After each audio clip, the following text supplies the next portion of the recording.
Welcome to our video about social welfare policymaking. This video will focus on two main things that we find in Chapter 18 of the Edwards text: key terms and analysis skills. Although we've spent a lot of time in the political ideologies unit studying, reading, and analyze graphs and charts, it'll be worth it when you get to the AP exam and have at least one FRQ that requires you to analyze data. First, we'll concentrate on some of the key terms and concepts we find in Chapter 18. Then, we'll switch over and discuss some of the charts and tables in the text.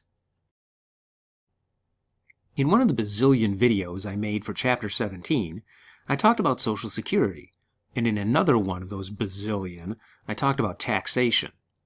Chapter 18 reinforces those two big topics and adds more details about welfare programs. So let's start looking at the main terms and concepts for the chapter by discussing types of social welfare policies. There are two main types of social welfare programs: entitlement programs, which we discussed in Chapter 17, and means-tested programs. Entitlement programs are programs that everyone qualifies for, regardless of need. Social Security and Medicare are entitlement programs because once we reach retirement age, we get those benefits, regardless of how much we contributed or how wealthy we end up being. Means-tested programs only benefit those people who really need it because their income is really low or they have a disability. Medicaid, food stamps, and Children's Health Insurance Program are examples of means-tested programs. These programs are called means-tested because the government tests to see whether people have the means to live above a basic level of poverty, known as the poverty line. Remember that one of the problems that the framers of the Constitution had to deal with, and really all governments throughout time had to deal with as well, is how to protect the property of the people who owned property. We learned that Aristotle documented how ancient democracies fell apart because when the majority of the population, which was always made up of poor peasants, took charge of the government, they took the wealth away from the few rich people in society. One of the other big problems that the framers of the Constitution had to deal with was how to make sure that government had enough power to protect the majority of people from becoming so desperately poor that they rose up in armed protests, like Shays' Rebellion.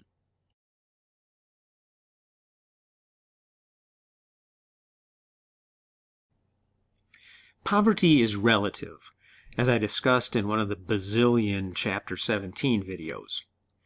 A developing nation is one in which the median annual income is between $12,000 and $25,000. The median household income in the U.S. is around $63,000 a year. President Trump would certainly believe he was living in desperate poverty if he and the First Lady suddenly had to survive on $63,000 a year. In a developing nation, a family who earned $63,000 a year would be considered wealthy. This concept of believing or perceiving that you are not doing well economically compared to others is called relative deprivation.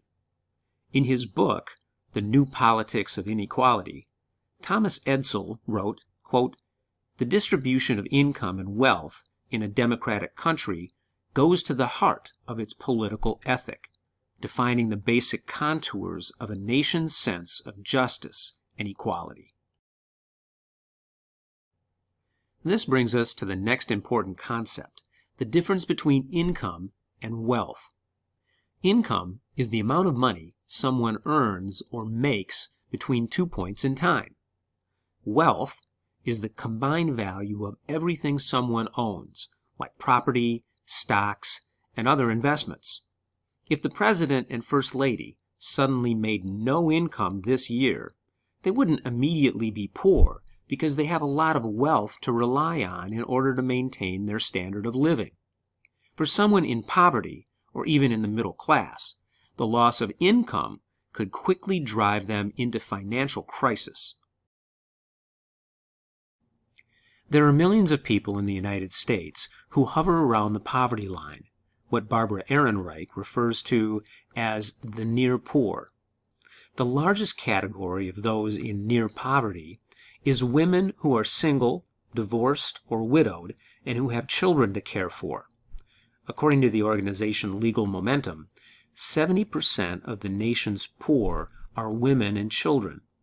Around 35% of single women with children live in poverty. This phenomenon is referred to by political scientists as the feminization of poverty. Women in America are much more likely to be poor than men, by more than a third.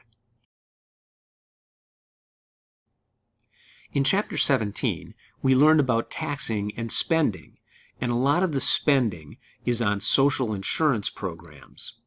About 5 of every $6 the government spends on entitlements and means-tested programs goes to entitlements, while less than 20% goes to means-tested welfare programs. Either way, these programs all rely on transfer payments, which are either direct cash payments or in-kind transfers, like food stamp cards or insurance subsidies to healthcare providers. The table on page 533 shows the breakdown of entitlement and means-tested programs, and it's really important to know those different programs and what they do. So here's a quick rundown. First, remember that there's a difference between Medicare and Medicaid.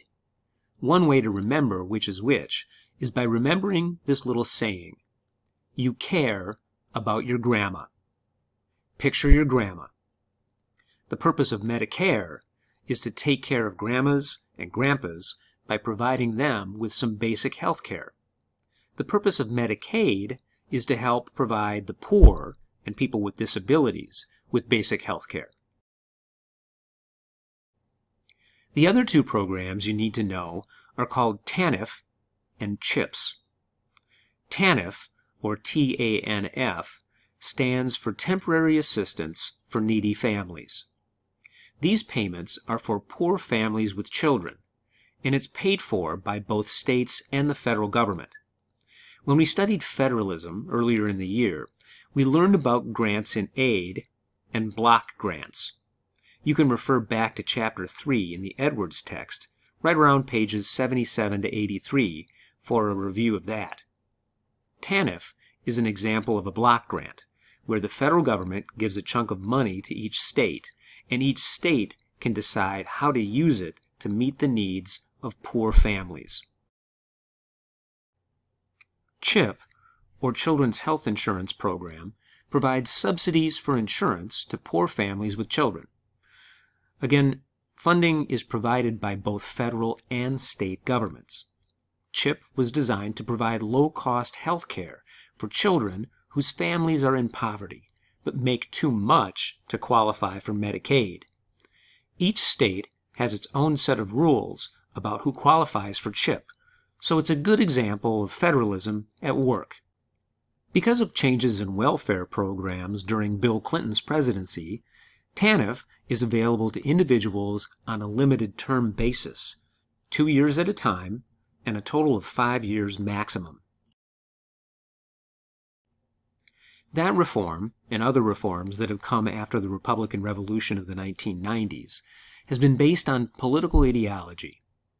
Liberals tend to think that government should be involved in pushing against what they believe is the natural tendency for the wealthy to get wealthier and the poor to get poorer.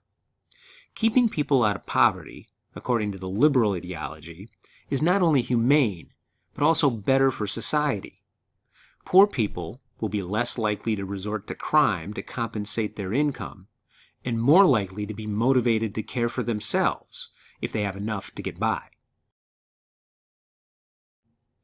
Conservatives, on the other hand, tend to think that government should stay out of individuals' lives and not take away people's property, even if they are wealthy and have plenty of wealth to spare. Instead, conservatives tend to think that there are undeserving poor, who are poor because of their own decisions and will only continue to be lazy if government provides them with money and in-kind benefits. But conservatives believe that there is a place for government action and spending, giving the unborn a chance at life, funding a powerful military, and protecting major corporations in the event of economic crisis. Libertarians tend to think government should stay out of everybody's lives. Government should not provide money for the poor. Government should not interfere with women's pregnancies, either to protect the woman or the fetus. And government should not bail out major corporations if the economy tanks. So the libertarian ideology includes some positions that are supported by conservatives and some positions that are supported by liberals. As long as the government stays out of everybody's business, libertarians are happy. Social and economic policies are determined, like all political issues, through the give and take of ideological differences played out on political battlefields. That brings us to the end of our discussion of key terms and concepts in Chapter 18, Social Welfare Policy Making. Look for more videos as we prepare for the AP exam coming up in May.